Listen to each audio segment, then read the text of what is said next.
Hi welcome back to my YouTube channel. ಎಲ್ಲರೂ ಹೇಗಿದ್ದೀರಾ? ಎಲ್ಲರೂ ಚೆನ್ನಾಗಿದ್ದೀರಾ ಅಂತ ಭಾವಿಸ್ತಾ ಇವತ್ತಿನ ವಿಡಿಯೋದಲ್ಲಿ ನನ್ನ ದಿನಚರಿ ಬಗ್ಗೆ ಹಾಗೆ ನನ್ನ ವ್ಲಾಗ್ನ ನಿಮ್ಮ ಹತ್ರ ಶೇರ್ ಮಾಡ್ಕೊತಾ ಇದ್ದೀನಿ. ಯಾರೆಲ್ಲ ನನ್ನ ಚಾನಲ್ನ ಫಸ್ಟ್ ಟೈಮ್ ನೋಡ್ತಾ ಇದ್ದೀರೋ ಪ್ಲೀಸ್ ಸಬ್ಸ್ಕ್ರೈಬ್ ಮಾಡ್ಕೊಳ್ಳಿ. ಆದಷ್ಟು ವಿಡಿಯೋನ ಶೇರ್ ಮಾಡಿ ನಿಮ್ಮ ಅಭಿಪ್ರಾಯನ ಕಮೆಂಟ್ ಮೂಲಕ ತಿಳಿಸಿ. ಬನ್ನಿ ಇವತ್ತಿನ ದಿನದ ನಿಮ್ಮ ಹತ್ರ ನಾನು ಶೇರ್ ಮಾಡ್ಕೊತಾ ಇದ್ದೀನಿ. ಅಂದರೆ ಇವತ್ತು ಬೆಳಗ್ಗೆನೇ ಸ್ವಲ್ಪ ಲೇಟಾಗಿ ಎದ್ಬಿಟ್ಟೆ. ನಾನು ಸ್ವಲ್ಪ ಎಚ್ಚರಿಕೆ ಆಗಲಿಲ್ಲ, ಅದಕ್ಕೋಸ್ಕರ ಸ್ವಲ್ಪ ಲೇಟ್ ಆಯಿತು. ಎದ್ದು ಫಸ್ಟು ಅಂದರೆ ಹೋಟ್ಲು ಓಪನ್ ಮಾಡಿ ಸ್ವಲ್ಪ ಟೀ ಎಲ್ಲ ಮಾಡಿಟ್ಟು ಸ್ವಲ್ಪ ಕಸ ಎಲ್ಲ ಗುಡಿಸಿ ಆಚೆ ನೀರೆಲ್ಲ ಹಾಕಿಬಿಟ್ಟು ನನಗೆ ಕಸ್ಟಮರ್ ಬರ್ತಾಯಿದ್ರು, ಅವರಿಗೆ ಟೀನೆಲ್ಲ ಕೊಡ್ತಾಯಿದ್ದೆ. ಯಾಕೆಂದರೆ ನಾನು ಸ್ವಲ್ಪ ಲೇಟಾಗಿ ಹೋಯ್ತು ಇವತ್ತು ಬಾಗಿಲು ತೆಗೆಯೋದು, ಅದಕ್ಕೋಸ್ಕರ ನೋಡ್ತಿರ್ಬೋದು. ಬೆಳಗ್ಗೆನೇ ಸ್ವಲ್ಪ ಲೇಟಾಗಿ ಎದ್ದಿರೋದ್ರಿಂದ ಬೇಗನೆ ಕೆಲಸನ ಮುಗಿಸ್ಕೊಂಡೆ. ಕಸನ ಗುಡಿಸಿ ಸ್ವಲ್ಪ ಬಾಗಿಲಿಗೆಲ್ಲ ನೀರು ಹಾಕಿ ಬಾಗಿಲನ್ನೆಲ್ಲ ಒರೆಸಿ ರಂಗೋಲಿ ಎಲ್ಲ ಹಾಕಿ ಹಾಗೆ ನನ್ನ ದಿನಚರಿ ಅಂದರೆ ನನ್ನ ಕೆಲಸಗಳು ಹಾಗೆ ಇತ್ತು. ಏಕೆಂದರೆ ಇವತ್ತು ಲೇಟಾಗಿ ಎದ್ದಿರೋದ್ರಿಂದ ಸ್ವಲ್ಪ ಅರ್ಜೆಂಟಾಗಿ ನಾನು ಕೆಲಸನ ಮಾಡ್ಕೊಬೇಕಾಗುತ್ತೆ. ಪ್ರತಿನಿತ್ಯ ಇದೇ ನನ್ನ ಡ್ಯೂಟಿ ಆಗಿರುತ್ತೆ. ಅದೇ ರೀತಿ ಅತ್ತೆ ಹೋಟ್ಲಲ್ಲಿಲ್ಲ, ಅದಕ್ಕೋಸ್ಕರ ನಾನೇ ಹೋಟ್ಲನ್ನು ನೋಡ್ಕೊತಾ ಇದ್ದೀನಿ. ಅವರು ಊರಿಗೆ ಹೋಗಿದ್ದಾರೆ ಅಂತ ನಾನು ಹೋದ ವಿಡಿಯೋದಲ್ಲೇ ಹೇಳಿದ್ದೀನಿ. ಅದಕ್ಕೋಸ್ಕರ ಹೋಟ್ಲನ್ನು ನಾನೇ ನೋಡ್ಕೊತಾ ಇದ್ದೀನಿ. ಅದಕ್ಕೋಸ್ಕರ ಹೋಟ್ಲು ನೋಡ್ಕೊಬೇಕು. ಹಾಗೆ ಸ್ವಲ್ಪ ಮನೆ ಕೆಲಸನೂ ಸಹಿತ ಹಾಗೆ ಇದೆ. ಇನ್ನು ಅಡಿಕೆ ಕೊಯ್ಯೋದಕ್ಕೂ ಸಹಿತ ಹೋಗಿದ್ದರು. ಅಡಿಕೆ ಹಾಕೋದಿದ್ದಾರೆ, ಅಡಿಕೆ ಕೊಯ್ಕೊಂಬಂದು ಹಾಕಿದ್ದಾರೆ. ಆಳುಗಳು ಸಹಿತ ಬರ್ತಾ ಇದ್ದಾರೆ ಅಡಿಕೆ ಸುಲಿಯೋದಕ್ಕೆ, ಅವ್ರನ್ನೂ ಸ್ವಲ್ಪ ನೋಡ್ಕೊಬೇಕು. ಅದೇ ರೀತಿ ಸ್ವಲ್ಪ ನಾನು ಹೇಳಿದ್ನಲ್ಲ ಲೇಟಾಗಿ ಎದ್ದಿರೋದ ಕಾರಣದಿಂದ ಸ್ವಲ್ಪ ಬೇಗನೆ ಕೆಲಸನ ಮುಗಿಸ್ಕೊತಾ ಇದ್ದೆ.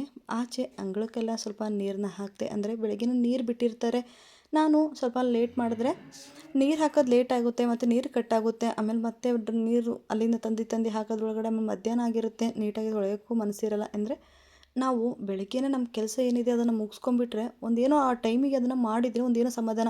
ಬಿಡು ನಾವು ಮಧ್ಯಾಹ್ನ ಮೇಲೆ ಬೇಕಾದರೆ ಇದನ್ನೆಲ್ಲ ಮಾಡ್ಕೊತೀವಿ ಅಂದರೆ ಅದು ಸಮಾಧಾನನೇ ಆಗೋಲ್ಲ. ಯಾಕಂದರೆ ನಮ್ಮ ಡ್ಯೂಟಿ ಆಗಿರುತ್ತೆ ಅದು. ಬೆಳಗ್ಗೆನೇ ಎದ್ದಬೇಕು, ಆಚೆ ಅಂಗಳನ್ನೆಲ್ಲ ತೊಳಿಬೇಕು, ರಂಗೋಲಿ ಹಾಕಬೇಕು ಅನ್ನೋದು ನಮ್ಮೊಂದು ಡ್ಯೂಟಿ ಆಗಿರುತ್ತೆ. ನಮ್ಮ ಡ್ಯೂಟಿನ ಬೆಳಗ್ಗೆನ ಕೆಲಸನ ಮುಗಿಸ್ಕೊಂಡ್ರೆ ಎಷ್ಟು ಆರಾಮಾಗಿರ್ಬೋದು. ಅದಕ್ಕೋಸ್ಕರ ನನಗೆ ಅದೇನೋ ಗೊತ್ತಿಲ್ಲ, ಎಷ್ಟೇ ಕೆಲಸ ಇದ್ದರೂ ಮನೆ ಅಂಗಳ ಎಲ್ಲ ತೊಳೆದ್ಬಿಟ್ಟು ಬೇಕಾದ್ರೆ ಮನೆ ಒಳಗಡೆ ಬೇಕಾದ್ರೆ 1 ಗಂಟೆ ಲೇಟಾಗಿ ಕೆಲಸ ಮಾಡ್ಕೊಂಡ್ರೆ ಬೇಕಾದ್ರೆ ನಡೆಯುತ್ತೆ ಅಂದ್ಬಿಟ್ಟು ನಾನು ಆಚೆ ಕಡೆ ಅಂಗಳ ಎಲ್ಲ ತೊಳೆದು ಕ್ಲೀನ್ ಮಾಡಿ ಹಾಗೆ ಸ್ವಲ್ಪ ಅಂಗಳ ನೀರೆಲ್ಲ ಸ್ವಲ್ಪ ಯಾರ ತನಕ ಸ್ವಲ್ಪ ಮುಸುರೆ ಅದು ನೆನೆ ಇಟ್ಟಿರಲಿಲ್ಲ. ಹಾಗೆ ನಮ್ಮ ಮನೆಯವರ ಸ್ವಲ್ಪ ಕೊಟ್ಟಿಗೆಲ್ಲ ಕ್ಲೀನ್ ಮಾಡ್ತಾಯಿದ್ರು. ಅಲ್ಲಿ ತನಕ ನಾವು ಸ್ವಲ್ಪ ಮುಸುರೆ ಎಲ್ಲ ನೆನೆ ಇಟ್ಟು ಹಸಿಗೆ ರೆಡಿ ಮಾಡಿ ಇಟ್ಟು ಇನ್ನು ಸ್ವಲ್ಪ ಅರಿಶಿನ ಕುಂಕುಮ ಎಲ್ಲ ಹಚ್ಚಿ ಇನ್ನು ರಂಗೋಲಿ ಎಲ್ಲ ಬಿಟ್ಟು ತುಳಸಿ ಕಟ್ಟೆಗೂ ಸಹಿತ ಪೂಜೆ ಮಾಡಿ ಅಂದರೆ ನನ್ನ ದಿನನಿತ್ಯದ ಕೆಲಸ ಇದಾಗಿರುತ್ತೆ. ಇನ್ನು ಹಾಲು ಕರೆಯೋದಕ್ಕೂ ಟೈಮ್ ಆಗುತ್ತೆ ಅಂತ ಅಂದ್ಬಿಟ್ಟು ನಾನು ಸಹಿತ ಅವರೇ ಸ್ವಲ್ಪ ಕೊಟ್ಟಿಗೆ ಎಲ್ಲ ಕ್ಲೀನ್ ಮಾಡ್ಕೊತಾಯಿದ್ರು. ಇನ್ನು ಡೈಲಿ ನಾನೇ ಕೊಟ್ಟಿಗೆ ಕ್ಲೀನ್ ಮಾಡ್ತಾಯಿದ್ದೆ. ಆದರೆ ಹೋಟ್ಲಲ್ಲಿ ನಾನು ಇರೋದ್ರಿಂದ ಅವರೇ ನಮ್ಮ ಮನೆಯವರೇ ಕ್ಲೀನ್ ಮಾಡ್ತಾಯಿದ್ದಾರೆ ಅಂದರೆ ಕೊಟ್ಟಿಗೆ ಮನೇನ. ಇನ್ನು ಸ್ವಲ್ಪ ತನಕ ನನ್ನ ಮೈದನನ್ನು ಹೋಟ್ಲಲ್ಲಿ ಬಿಟ್ಬಿಟ್ಟು ನಾನು ಹಾಲು ಕರೆಯೋಕ್ಕೆ ಹೋಗೋಣ ಅಂತಂದ್ಬಿಟ್ಟು ಬಕೆಟ್ ಎಲ್ಲ ಸ್ವಲ್ಪ ತೊಳ್ಕೊತಾ ಇದ್ದೆ.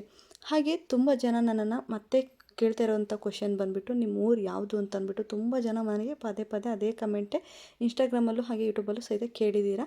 ನಮ್ಮೂರು ಬಂದುಬಿಟ್ಟು ಭದ್ರಾವತಿ ಹತ್ತಿರ ಕಬ್ಳಿಕಟ್ಟೆ ಅನ್ನೋ ಒಂದು ಹಳ್ಳಿಯವರು ನಾವು. ಹಾಗೆ ನಮ್ಮ ಹೋಟ್ಲು ಸಹಿತ ಕಬ್ಳಿಕಟ್ಟೆಯಲ್ಲೇ ಇರೋದು. ಅಂದರೆ ಭದ್ರಾವತಿಯಿಂದ 1 ಕಿಲೋಮೀಟ್ರ್ ಆಗುತ್ತೆ ಅನಿಸುತ್ತೆ, ಅಷ್ಟು ದೂರದಲ್ಲಿದೆ ನಮ್ಮ ಊರು. ಇನ್ನು ಹಾಲು ಕರೀದಕ್ಕೆ ನಾನು ನಮ್ಮ ಮನೆಯವರು ಸಹಿತ ಬಂದು ಹಾಲನ್ನ ಕರಿತಾ ಇದ್ದೀವಿ. ಹಾಲು ಕರೆದು ಕೊಟ್ಟು ಕಳಿಸ್ಬೇಕು ಅಂತಂದ್ಬಿಟ್ಟು ನಾನು ಬೇಗನೆ ಹಾಲು ಕರೆದಕ್ಕೆ ಟೈಮ್ ಆಗಿರುತ್ತೆ. ಅದಕ್ಕೋಸ್ಕರ ಅಡುಗೆ ಬೇರೆ ಮಾಡಬೇಕು, ಮಕ್ಕಳು ಬೇರೆ ಸ್ಕೂಲಿಗೆ ಹೋಗ್ತಾರೆ. ಇನ್ನು ಅವ್ರಿಗೆ ತಿಂಡಿ ಎಲ್ಲ ರೆಡಿ ಮಾಡಬೇಕು, ಹೋಟ್ಲಿಗೆ ತಿಂಡಿ ರೆಡಿ ಮಾಡಬೇಕು, ಅವ್ರನ್ನ ಟಿಫನ್ ಬಾಕ್ಸು ಹಾಗೆ ಅವ್ರಿಗೆ ಯೂನಿಫಾರ್ಮ್ ಅವ್ರಿಗೆ ಸ್ನಾನ ಅಂದರೆ ಎಷ್ಟೊಂದು ಕೆಲಸ ಇರುತ್ತೆ ಅಂತಂದ್ಬಿಟ್ಟು ನಾನು ಸಹಿತ ಹಾಗೆ ಸ್ವಲ್ಪ ಹೋಟ್ಲಲ್ಲಿ ಅಡುಗೆ ಮಾಡೋಣ ಅಂತಂದ್ಬಿಟ್ಟು ಹಾಲೆಲ್ಲ ಹಾಕಿ ಕಳಿಸಿ ಹೋಟ್ಲಲ್ಲಿ ಸ್ವಲ್ಪ ಇಡ್ಲಿ ಅದನ್ನು ಹೊಯ್ತಾ ಇದ್ದೆ. ಇಡ್ಲಿ ಪಲಾವು ಹಾಗೆ ಚಿತ್ರಾನ್ನ. ನನ್ನ ಮಕ್ಕಳು ದೋಸೆ ಕೇಳಿದ್ರೆ ಮತ್ತು ದೋಸೆ ಬೇರೆ ಮಾಡಬೇಕು ಅಂದರೆ ಇಡ್ಲಿ ಹಿಟ್ಟೇ ಇರುತ್ತಲ್ಲ ಅದನ್ನು ಸಣ್ಣಗೆ ರುಬ್ಬಿಟ್ಟು ಅದರಲ್ಲೇ ನಾನು ದೋಸೆನ ಹುಯ್ಕೊಡ್ತೀನಿ. ಅಂದರೆ ನನಗೂ ಅಷ್ಟು ವೀಡಿಯೋನ ಮಾಡ್ಕೊಳೋಕ್ಕಾಗಲಿಲ್ಲ, ಯಾಕೆಂದರೆ ತಿಂಡಿ ಮಾಡೋದೆಲ್ಲ ವೀಡಿಯೋ ಮಾಡ್ಕೊಳ್ಳೋಣ ಅಂತ ಅಂದ್ಕೊಂಡೆ. ಆದರೆ ನನಗೆ ಟೈಮ್ ಸಾಲ್ತಿರಲಿಲ್ಲ. ಅದಕ್ಕೋಸ್ಕರ ನಾನು ಅದನ್ನು ಆಫ್ ಮಾಡಿಬಿಟ್ಟು ಮಕ್ಕಳಿಗೆ ತಿಂಡಿ ಎಲ್ಲ ರೆಡಿ ಮಾಡಿ ಹೋಟ್ಲಿಗೂ ಸಹಿತ ತಿಂಡಿ ರೆಡಿ ಮಾಡಿ ಅವ್ರನ್ನ ಸ್ಕೂಲಿಗೆ ರೆಡಿ ಮಾಡಿಬಿಟ್ಟು ಅವ್ರನ್ನ ಸ್ಕೂಲ್ಗೆ ನಾನು ರೆಡಿ ಮಾಡಿ ಕಳಿಸಿ ಆದಮೇಲೆ ಹೋದ ವಿಡಿಯೋದಲ್ಲಿ ನಾನು ಅಂದರೆ ಈ ಸೈಲೇಜ್ ಕವರ್ನಾಗ ಏನು ಮಾಡ್ತೀನಿ ಅಂತಂದ್ಬಿಟ್ಟು ಹೇಳ್ತೀನಿ ಅಂತ ಹೇಳಿದ್ದೆ. ನಮಗೆ ಈ ಸೈಲೇಜ್ ತರಿಸಿದ ಮೇಲೆ ಸೈಲೇಜ್ ಕವರ್ ತುಂಬ ಯೂಸ್ ಆಗುತ್ತೆ. ಅದು ಏನಕ್ಕಪ್ಪ ಅಂದರೆ ನಮಗೆ ಈ ಥರ ಮಳೆ ಏನಾದರೂ ಹಿಡ್ಕೊಂಡ್ರೆ ಅಂದರೆ ಇವಾಗ ಅಡಿಕೆ ಕೊಯ್ಲು ಅದೇ ರೀತಿ ಮಳೆನೂ ಸಹಿತ ತುಂಬಾ ಸುರಿತಾ ಇದೆ. ಅದಕ್ಕೋಸ್ಕರ ನಮಗೆ ಈ ಕವರ್ ತುಂಬಾ ಯೂಸ್ಫುಲ್ ಆಗ್ತಾಯಿದೆ. ಅಂದರೆ ಮುಂಚೆ ಎಲ್ಲ ಗೊತ್ತೇ ಇರಲಿಲ್ಲ ನಮಗೆ ಈ ಥರ ತುಂಬಿಡಬೇಕು ಅಂತ. ಈಗ 1-2 ಬೀಡಿಂದ ಅಂದರೆ ಹೋದ ವರ್ಷ ಹಚ್ಚೋ ವರ್ಷದಿಂದ ಸ್ವಲ್ಪ ಗೊತ್ತಾಯಿತು, ಈ ಕವರಲ್ಲಿ ಹಾಕಿಟ್ರೆ ಅಡಿಕೆ ಒಂದು 1 ತಿಂಗಳ ತನಕನೂ ತಡೆಯುತ್ತೆ. ಮಳೆ ಏನಾದರೂ ನಿಲ್ಲೋ ತನಕ ಬೇಕಾದರೆ ಮಳೆ ಏನಾದರೂ ತುಂಬ ಹಿಡ್ಕೊಂಡ್ರೆ ಅಕಸ್ಮಾತ್ ಅಡಿಕೆ ಒಣಸೋಕ್ಕೂ ಜಾಗ ಇಲ್ಲ ಅಂದ್ರೂ ಸ್ವಲ್ಪ ದಿನದ ತನಕ ನಾವು ಆ ಸೈಲೇಜಲ್ಲಿ ಸೆಕ್ಯೂರ್ ಮಾಡಿ ಇಡ್ಬೋದು. ಅಂದರೆ ಸ್ವಲ್ಪ ಒಂದು ತಿಂಗಳ ತನಕ ಇಡ್ಬೋದು. ಅದಕ್ಕೋಸ್ಕರ ಒಂದು ಯೂಸ್ಫುಲ್ ಆಗೋಯ್ತು ಇದು ಕೆಲಸ. ಅಂದರೆ ನನಗೆ ಇವಾಗ ಹೋಟ್ಲ್ ಕೆಲಸ, ಮಳೆ ಬೇರೆ, ಅಡಿಕೆ ಕೊಯ್ಯೋದಕ್ಕೆ ಬೇರೆ ಹೋಗ್ತಿದ್ದಾರೆ, ಯಾಕೆಂದ್ರೆ ಬಿಡೋ ಹಾಗೂ ಇಲ್ಲ. ಅದಕ್ಕೋಸ್ಕರ ಈ ಸದ್ಯ ಅಡಿಕೆ ಅಂತೂ ಒಣಗ್ಸೋಕ್ಕಂತೂ ಆಗಲ್ಲ, ಯಾಕೆಂದರೆ ಮಳೆ ಬರ್ತಾ ಇರೋದ್ರಿಂದ ಅದನ್ನು ಹಾಕೋದು, ಪಾಟ್ ಮುಚ್ಚೋದು, ಪಾಟ್ ತೆಗೆಯೋದು ನಮಗೆ ಟೈಮ್ ಸಾಕ್ತಿರಲ್ಲ ಅಂತ ಅಂದ್ಬಿಟ್ಟು ಅಡಿಕೆಯಲ್ಲಿ ನಾವು ಅಂದರೆ ಸೈಲೇಜ್ ಕವರ್, ಆ ಕವರ್ಗೆ ಸಹಿತ ನಾವು ಅದನ್ನು ಹಾಕಿಡ್ತಾ ಇದ್ವಿ. ಅದರಲ್ಲಿಟ್ಟರೆ ತುಂಬ ದಿವಸ ಏನೂ ಆಗಲ್ಲ ಒಂದು ಕಾರಣಕ್ಕೋಸ್ಕರ. ಅಂದರೆ ಇವಾಗೆಲ್ಲ ಅದರಲ್ಲೇ ಹಾಕಿಟ್ಟಿದ್ವಿ. ಬೇಕಾದರೆ ಅದನ್ನು ನೆಕ್ಸ್ಟು ತೋರಿಸ್ತೀನಿ. ಆವಾಗಲೇ ಹಾಕಿಟ್ವಲ್ಲ, ಆ ಥರ ಹಾಕಿಟ್ಟಿದ್ದೀವಿ. ಅಂದರೆ ಅಂದರೆ ಸ್ವಲ್ಪ ಹೋಲು ಸಹಿತ ಆಗಿರಬಾರ್ದು ಕವರು. ಸ್ವಲ್ಪ ತೂತ ಆಗಿದೆ, ಅಕಸ್ಮಾತ್ ಹರಿದೋಗಿದೆ ಅಂತ ಅದಕ್ಕೇನಾರು ಹಾಕಿದ್ವಿ ಅಂದರೆ ಗಾಳಿ ಆಡ್ತು ಅಂದರೆ ಅದು ಹೇಗೆ ಅಂದರೆ ಒಂಥರ ಫ್ರಿಜ್ಜಲ್ಲಿ ಇಟ್ಟ ಥರ ಆಗಿರುತ್ತೆ. ಆ ಕವರಲ್ಲಿ ಇಟ್ಟಿರೋದು ಅಷ್ಟು ಅಡಿಕೆ ಫ್ರೆಶ್ ಆಗಿರುತ್ತೆ. ಅಂದರೆ ಸ್ವಲ್ಪನೂ ಸಹಿತ ಗಾಳಿ ಆಡಬಾರ್ದು. ಫುಲ್ಲು ಹೂ ಬಂದುಬಿಡುತ್ತೆ, ಅಡಿಕೆ ಫುಲ್ ಲೋಳೆ ಬರೋದಕ್ಕೆ ಶುರು ಆಗುತ್ತೆ, ಒಂಥರ ಲೋಳೆ ಆಗಿಬಿಡುತ್ತೆ. ಅದಕ್ಕೋಸ್ಕರ ಅಡಿಕೆನ ನಾವು ಅದರಲ್ಲಿ ಹಾಕ್ತೀವಿ ಅಂದರೆ ತೂತ ಗೀತ ಏನೋ ಆಗಿರಬಾರ್ದು. ಅಕಸ್ಮಾತ್ ಸಣ್ಣ ಪುಟ್ಟ ಚಿಕ್ಕ ಥರ ಏನಾರು ಆಗಿದೆ ಅಂದರೆ ನಾವು ಎರಡೆರಡು ಕವರ್ನ ಹಾಕಿಬಿಟ್ಟು ಅವನ್ನ ಹಾಕಿಟ್ಟಿದ್ದೀವಿ. ಹೊಸವು ತೂತ ಅಂದರೆ ಈಗ ನಾವು ನಿಜ ಈಗ ಕತ್ತಿ ಒಳಗಡೆ ಕೆತ್ತಿರ್ತಾರೆ ಅಂದರೆ ಅದು ತೂತ ಆಗಿರುತ್ತೆ. ಅದನ್ನು ನಾವು ಈಗ ಸೈಲೇಜ್ ಕವರ್ ಚೆನ್ನಾಗಿರೋದಕ್ಕೆ ಹಾಕಿದ್ರು ಸಹಿತ ಅದನ್ನು ನಾವು ಸಲ ಕುಕ್ಕೋದು ಅಥವಾ ಅದನ್ನ ಹಾಕಿಬಿಟ್ಟು ಸೈಡಿಗೆ ಚೀಲ ಏನಾರು ಅಡ್ಮಂಗ್ಸೋದು, ಅವಾಗ ಸ್ವಲ್ಪನಾದರೂ ಚುಕ್ಕಿಗೆ ಹೋಲಾಗೆ ಆಗುತ್ತೆ. ನೆಕ್ಸ್ಟ್ ಸತಿ ಬೇಕಾದ್ರೆ ಮತ್ತೆ ಎರಡೆರಡು ಚೀಲ ಹಾಕಬೇಕಾಗುತ್ತೆ. ಅದಕ್ಕೋಸ್ಕರ ನಾವು ಅಂದರೆ ಈ ಸಲ ಸೈಲೇಜ್ ಕವರ್ಗೆ ತುಂಬಿದ್ದೀವಿ. ಅಂದರೆ ಫಸ್ಟ್ನೇ ಕೊಯ್ಲು ಮಳೆ ಹಿಡ್ಕೊಂಡಿರೋದ್ರಿಂದ ಸೈಲೇಜ್ ಕವರ್ಗೆ ತುಂಬಿ ಇಟ್ಟಿದ್ದೀವಿ. ಬೇಕಾದರೆ ಒಂದು 15 ದಿವಸ, ಬೇಕಾದ್ರೆ ಒಂದು ತಿಂಗಳೇ ತಡಿಬೋದು. ನೋಡೋಣ, ಇಟ್ಟಿದ್ದೀವಿ. ನೋಡೋಣ ಯಾವಾಗ ನಮಗೆ ಸ್ವಲ್ಪ ಹೊಳವಾಗುತ್ತೋ ಅಂದರೆ ಬಿಸಿಲು ಯಾವಾಗ ಬರುತ್ತೋ ಆವಾಗ ಅವನ್ನ ಬೇಕಾದರೆ ಬೇಯಿಸಿ ಹಾಕಿ ತೋರಿಸ್ತೀನಿ ಅಡಿಕೆ ಹೇಗಿದೆ ಅಂತ ಅಂದ್ಬಿಟ್ಟು.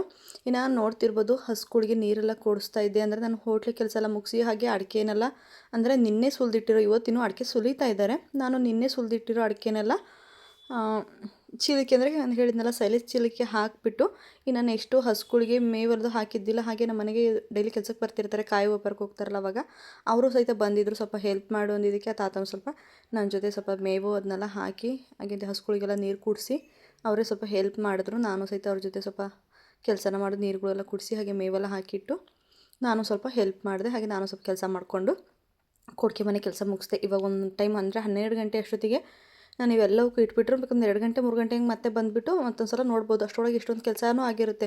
ಅಲ್ಲಿ ತನಕ ಇದು ಕೆಲಸ ಇರಲ್ಲ. ಸ್ವಲ್ಪ ಬಂದು ಇವನ್ನ ಮಾಡ್ಕೊಂಡು ಹೋಗಿಬಿಟ್ರೆ ನಾನು ಸ್ವಲ್ಪ ಕೆಲಸ ಇರಲ್ಲ, ಯಾಕೆಂದರೆ ಹೋಟೆಲ್ ಅಡುಗೆನೂ ಸಹಿತ ಮಾಡಬೇಕಾಗಿರುತ್ತೆ. ಅದಕ್ಕೋಸ್ಕರ ಸ್ವಲ್ಪ ಅವ್ರ ಸಹಾಯ ತೊಗೊಂಡು ಕೆಲಸನ ಮಾಡಿದೆ. ಹಾಗೆ ನೋಡ್ತಿರ್ಬೋದು ತಮಿಗಿಟ್ಟಿರೋ ತಿಂಡಿ ತಿನ್ನಿರಿ ಅಂದರೆ ಪಕ್ಕಕ್ಕೆ ಇಟ್ಟಿರೋ ತಿಂಡಿನ ತಿಂತಾಯಿದ್ದೆ. ಅದಕ್ಕೋಸ್ಕರ ಅದಕ್ಕೊಂದು ಫಸ್ಟೊಂದು ಹಗ್ಗ ಹಾಕಿ ಕಟ್ಟೋಣ ಅಂತ, ಅಂದರೆ ಅದಕ್ಕೆ ತಿನ್ನಕ್ಕೆ ಬಿಡಲ್ಲ ಅಂತ ಅಂದ್ಬಿಟ್ಟು ಇದಕ್ಕೊಂದು ಹಗ್ಗನ ಹಾಕಿ ಕಟ್ತಾಯಿದ್ದೀನಿ. ಅಂದರೆ ಅಡಿಕೆ ಸುಲಿಯೋದಕ್ಕೂ ಸಹಿತ ಅಂದರೆ ಆಳುಗಳೆಲ್ಲ ಬಂದಿದ್ದರು, ಅವ್ರಿಗೂ ಸಹಿತ ನಾನು ಟೀ ಕಾಫಿ ಎಲ್ಲ ಕೊಡಬೇಕಿತ್ತು. ಅಂದರೆ 3-4 ಟೈಮ್ ಟೀನೂ ಕೊಡ್ತೀವಿ. ಅಂದರೆ ಸಂಜೆ ತನಕ ಸುಲಿತಾರೆ. ಬೆಳಗ್ಗೆ ಒಂದು 9 ಗಂಟೆ 10 ಗಂಟೆ ಬಂದರು ಅಂದರೆ ಸಂಜೆ 8 ಗಂಟೆ ತನಕ ಸಹಿತ ಅವರು ಸುಲಿತಾರೆ. ಅವ್ರಿಗೊಂದು 2-3 ಸಲ ಟೀನ ಕೊಡಬೇಕಾಗುತ್ತೆ. ಹಾಗೆ ಏನಾದರೂ ತಿನ್ನೋದಕ್ಕೆ ಸ್ನ್ಯಾಕ್ಸ್ ಅಂದರೆ ಏನಾದರೂ ಸಹಿತ ಅವರು ಅದು ಇದನ್ನೆಲ್ಲ ಬೋಂಡ ಅಂದರೆ ಹೋಟೆಲೇ ಮಾಡಿರ್ತೀನಿ. ಬೋಂಡ ಸ್ವಲ್ಪ ಜಾಸ್ತಿ ಮಾಡಿದರೆ ಕೊಡ್ತೀನಿ, ಇಲ್ಲ ಅಥವಾ ಒಂದೊಂದು ಹಪ್ಪಳನಾದರೂ ಕರೆದು ಕೊಡ್ತೀನಿ, ಇಲ್ಲ ಬಿಸ್ಕೆಟ್ ಆದರೂ ಅವರಿಗೆ ಕೊಡ್ತೀನಿ. ಎಲ್ಲ ಕಡೆಯೂ ಸಹಿತ ಕೊಡ್ತಾರೆ, ಇಲ್ಲಿ ಅಂತಲ್ಲ, ಎಲ್ಲ ಕಡೆಯೂ ಸಹಿತ ಟೀ ಕಾಫಿ ಎಲ್ಲ ಅವರಿಗೆ ಕೊಡ್ತಾರೆ. ಇಲ್ಲಿ ಸಹಿತ ನಾವು ಅದನ್ನೇ ಕೊಡ್ತಾ ಇರೋದು. ಅಂದರೆ ಈ ಸಲ ಮಿಷಿನ್ಗೆ ನಾವು ಇನ್ನೂ ಅಡಿಕೆನ ಹಾಕಿಲ್ಲ, ಯಾಕೆಂದರೆ ಸ್ವಲ್ಪ ಫಸ್ಟ್ನೇ ಬಿಡು ಅಂದರೆ ಆಳುಗಳು ಸಿಗ್ತಾರೆ. ಅಂದರೆ ಆಳುಗಳು ಸಿಕ್ಕಿರೋದ್ರಿಂದ ನಾವು ಈ ಸಲ ಸುಲಿಸ್ತಾ ಇದ್ವಿ. ನೆಕ್ಸ್ಟ್ ಕೊಯ್ಲಿಗೆ ಅವ್ರು ಆಳುಗಳು ಸಿಕ್ಕರೆ ಸುಲಿಸೋದು. ಅಕಸ್ಮಾತ್ ಅವ್ರು ಏನಾದರೂ ಸಿಕ್ಕಿಲ್ಲ ಅಂದರೆ ನಾವು ಅಂದರೆ ಎಲ್ಲ ಅಡಿಕೆನೂ ಸಹಿತ ಮಿಷಿನ್ಗೆ ನಾವು ಹೊಡೆಯೋದು, ಜಾಸ್ತಿ ಮಿಷಿನ್ಗೆ ಹಾಕೋದು. ಏಕೆಂದರೆ ಆಳುಗಳು ತುಂಬಾ ಕೊರತೆ ಆಗುತ್ತೆ. ಅದಕ್ಕೋಸ್ಕರ ಮಿಷಿನ್ಗೆ ಆಳುಗಳು ಹಾಕಿದರೆ ಅಂದರೆ ಅಡಿಕೆನ ಮಿಷಿನ್ಗೆ ಹಾಕಿದ್ರೆ ಯಾರಾದರೂ ಬಂದು ಆರಿಸ್ತಾರೆ. ಅಂದರೆ ಸ್ವಲ್ಪ ವಯಸ್ಸಾದವರೆಲ್ಲ ಬಂದು ಆರಿಸ್ತಾರೆ. ಬೇಕಾದ್ರೆ ನೆಕ್ಸ್ಟ್ ಎಲ್ಲದನ್ನೂ ಸಹಿತ ನಾನು ವೀಡಿಯೋನ ವ್ಲಾಗ್ನ ನಿಮ್ಮ ಹತ್ರ ಹಂಚ್ಕೊತಾ ಇರ್ತೀನಿ. ಹಾಗೆ ಯಾರೆಲ್ಲ ನಾನು ಸಬ್ಸ್ಕ್ರೈಬ್ ಮಾಡಿಕೊಂಡು ವೀಡಿಯೋನ ನೋಡ್ತಾ ಇದ್ದೀರೋ ಎಲ್ಲರಿಗೂ ಥ್ಯಾಂಕ್ ಯು ಸೋ ಮಚ್ ಅಂತ ಹೇಳ್ತಾ, ಪ್ಲೀಸ್ ಫಸ್ಟ್ ಟೈಮ್ ಯಾರಾದರೂ ನೋಡ್ತಾ ಇದ್ದರೆ ಪ್ಲೀಸ್ ಸಬ್ಸ್ಕ್ರೈಬ್ ಮಾಡ್ಕೊಳ್ಳಿ. ಹಾಗೆ ನೋಡ್ತಿರ್ಬೋದು ದನ ಕರುಗಳಿಗೆ ಏನಾದರೂ ಅಂದರೆ ಸ್ವಲ್ಪ ಏನಾದರೂ ಹೆಚ್ಚು ಕಡಿಮೆ ಆದರೆ ಎಷ್ಟು ಮನೇಲಿ ಒಬ್ರು ಯಾರಿಗೂ ಹುಷಾರಿಲ್ಲ ಅನಿಸ್ಬಿಡುತ್ತೆ. ಯಾಕೆಂದರೆ ಅವಕ್ಕೆ ಏನಾಗಿದೆ ಅಂತಲೂ ಹೇಳ್ತಿರಲ್ಲ. ಅಂದರೆ ನೋಡ್ತಿರ್ಬೋದು ಒಂದು ಕಪ್ಪು ಅಂದರೆ ಹಸು ಇದೆ, ಅದು ಅಂದರೆ ಯಾಕೋ 2 ದಿನದಿಂದ ಮಂಕಾಗಿತ್ತು. ನಾನು ಬಿಡು ಏನೋ ಅಂತಂದರೆ ತುಂಬ ಚುರುಕಾಗಿರ್ತಿತ್ತು ಅದು, ಯಾಕೆಂದರೆ ಕೊಡಿಕೆ ಮನೆ ತುಂಬ ಅದೇ ಒಂದು ಇದು ಇತ್ತು. ಅಂಥದ್ದು ಇದ್ದಕ್ಕಿದ್ದಂಗೆ ಸೈಲೆಂಟ್ ಆಗಿಬಿಡ್ತು. ನಾನು ಚಿಕ್ಕದು ಗುಳ್ಳೆ ಆಯಿತು, ಬಿಡು ಏನೂ ಇಲ್ಲ ಏನೋ ಆಗಿರ್ಬೋದು ಅಂತಂದು ನಾನು ಸುಮ್ಮನಾದೆ. ಒಂದು ದಿವಸ ಸುಮ್ಮನಾದೆ, 2ನೇ ದಿವಸಕ್ಕೆ ನೋಡಿದ್ರೆ ಅದು ದೊಡ್ಡದಾಯಿತು. ಅಯ್ಯೋ ಇದೇನು ಗುಳ್ಳೆ ಅಂದರೆ ಇವಾಗ ಇತ್ತೀಚೆಗೆ ನಿಂತಿದೆ. ಇದು ಮುಂಚೆ ಬಂದಿತ್ತು ಈ ಕಾಯಿಲೆ, ಅಂದರೆ ಗಂಟು ರೋಗ ಅಂತಂದ್ಬಿಟ್ಟು ಬಂದಿತ್ತು. ಅಂದರೆ ಇತ್ತೀಚೆಗೆ ಅದು ಬಂದಿರಲಿಲ್ಲ, ನಿಂತಿತ್ತು ಬಿಡು. ಇವಾಗ ಅದು ಬಂದಿಲ್ಲ, ಆ ಥರದ್ದು ಇಲ್ಲಲ್ಲ, ಯಾಕೆ ಹಸಿ ಬರೋಕ್ಕೋಗುತ್ತೆ. ಹಾಗೆ ನಾನು ಇನ್ನೊಂದು ಏನು ಅಂದ್ಕೊಂಡಿದ್ದೆ, ನಮ್ಮ ಹಸುಗಳಲ್ಲಿ ಹೊರಗಡೆ ಮೇಯಕ್ಕೆ ಹೋಗ್ತಿಲ್ಲ, ಯಾಕೆ ಬರೋಕ್ಕೋಗುತ್ತೆ, ನಾವು ಮನೆ ಒಳಗಡೆ ಎಲ್ಲ ಕಟ್ಟಿರೋದು, ಯಾವುದೇ ಕಾರಣಕ್ಕೂ ಈ ಥರ ಬರಲ್ಲ ಅಂತ ಅನ್ನೋದು ನೆಗ್ಲೆಕ್ಟ್ ಮಾಡ್ಕೊಂಡಿದ್ದೆ. ಆಮೇಲೆ ಅದು ಜಾಸ್ತಿ ಆಗ್ತದಂಗೆ ಹೊಸ ಮಂಕಾಯಿತು. ಅಂದರೆ ಫುಲ್ ಸೈಲೆಂಟು, ಮಲಗಿದ್ದು ಎದ್ದೇಳ್ತಾನೆ ಇರಲಿಲ್ಲ. ಆವಾಗ ನೋಡೋಣ ಹೆಂಗಾರಾಗಲಿ ಅಂತ ಅಂದ್ಬಿಟ್ಟು ಸರ್ ಒಂದು ಮಾಡಿ ಡಾಕ್ಟ್ರಿಗೆ ಹೇಳು ಅಂತ ನಮ್ಮ ಮನೆಯವರು ಅಂದ್ರೆ ಡಾಕ್ಟ್ರಿಗೆ ಕಾಲ್ ಮಾಡಿ, ಇಲ್ಲ ಡಾಕ್ಟ್ರೆ ಈ ಥರ ಆಗಿದೆ, ಒಂದೊಂದು ಗುಳ್ಳೆ ಆಗಿದೆ, ಮಂಕಾಗಿದೆ ಹೊಸ ಅಂದಾಗ, ಇಲ್ಲ ಈ ಥರ ಕಾಯಿಲೆ ಬಂದಿದೆ, ನಿಮ್ಮೂರಲ್ಲೂ ಆಗಿದೆ ಅಂತ ಅವ್ರು ಹೇಳಿದ್ರು. ಹೌದಾ ಡಾಕ್ಟ್ರ್ ಅಂದಾಗ, ನೆಗ್ಲೆಕ್ಟ್ ಮಾಡೋಕ್ಕೆ ಹೋಗ್ಬಿಡ್ರಿ, ಬೇಗ ಇಂಜೆಕ್ಷನ್ ಎಲ್ಲ ಕೊಡಿಸಿ, ಇಲ್ಲ ಜಾಸ್ತಿ ಆಗ್ಬಿಡುತ್ತೆ, ಇಲ್ಲ ಗುಳ್ಳೆ ಎಲ್ಲ ಹುಡ್ಕೊಳಕ್ಕೆ ಶುರು ಆಗ್ಬಿಡುತ್ತೆ, ರಂಪ ನೋಡೋಕ್ಕಾಗಲ್ಲ, ಆಮೇಲೆ ಅದನ್ನ ಗಾಯ ಮಾಯಿಸೋಟಿಗೆ ಭಾಳ ಕಷ್ಟ ಬಿಡುತ್ತೆ, ನೋಣ ಅದೆಲ್ಲ ಮತ್ತೆ ಮುಟ್ಟಕತ್ತು ಒಂದೊಂದು ಗಾಯ ಮಾಯಿಸಿ ತುಂಬ ಕಷ್ಟ, ಬೇಗ ಅಂದಕ್ಕೆ ಸರಿ ಡಾಕ್ಟ್ರೆ ಸಂಜೆ ಬಂದುಬಿಡಿ ಅಂತ ಅಂದ್ಬಿಟ್ಟು ನಾನು ಮಧ್ಯಾಹ್ನ ಅಷ್ಟೊತ್ತಿಗೆ ಕಾಲ್ ಮಾಡಿದೆ. ಪಾಪ ಸಂಜೆ ಅಷ್ಟೊತ್ತಿಗೆ ಡಾಕ್ಟ್ರು ಬಂದು ನೋಡ್ತಿರ್ಬೋದು ಹಸುಗೆ ಇಂಜೆಕ್ಷನ್ ಎಲ್ಲ ಕೊಟ್ಟರು.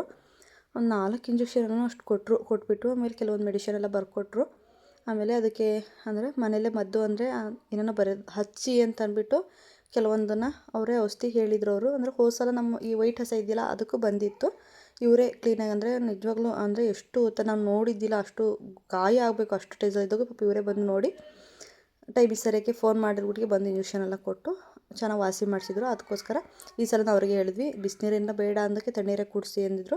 ಹಾಗೆ ಅದೇ ಅವ್ರು ಹೇಳ್ತಾಯಿದ್ರು ಕೆಲವೊಂದು ಇಂತಿಂಥ ಔಷಧಿನ ಅಂದರೆ ನಾಟಿ ಔಷಧಿ ಮನೆಯಲ್ಲೇ ಹೇಳಿದ್ರು ಅವರು, ಈ ಥರದ್ದೆಲ್ಲ ಹಾಕಿ ನೆಕ್ಸ್ಟ್ ವಿಡಿಯೋದಲ್ಲಿ ಬೇಕಾದರೆ ಅವ್ರು ಏನೇನು ಹೇಳಿದ್ದಾರೆ, ಏನೇನು ಔಷಧಿ ನಾನು ಹಚ್ಚಿ ಆ ಗಾಯನ ಮಾಯಿಸ್ದೆ ಅಂತ ಅಂದ್ಬಿಟ್ಟು ನಾನು ನೆಕ್ಸ್ಟ್ ವಿಡಿಯೋದಲ್ಲಿ ತಿಳಿಸ್ತೀನಿ. ಹಾಗೆ ನಿಮಗೆ ಏನೇ ಒಂದು ಡೌಟ್ ಇದ್ದರೂ ಕಮೆಂಟ್ ಮೂಲಕ ತಿಳಿಸಿ, ನಾನು ಆದಷ್ಟು ಉತ್ತರನ ತಿಳಿಸ್ತಾ ನಾನು ನೆಕ್ಸ್ಟ್ ವಿಡಿಯೋದಲ್ಲಿ ಸಿಗ್ತೀನಿ. ಯಾರೆಲ್ಲ ನನ್ನ ವಿಡಿಯೋನ ಫಸ್ಟ್ ಟೈಮ್ ನೋಡ್ತಾ ಇದ್ದೀರೋ ಪ್ಲೀಸ್ ಸಬ್ಸ್ಕ್ರೈಬ್ ಮಾಡ್ಕೊಳ್ಳಿ. ನೆಕ್ಸ್ಟ್ ವಿಡಿಯೋದಲ್ಲಿ ಸಿಗ್ತೀನಿ. ಬಾಯ್.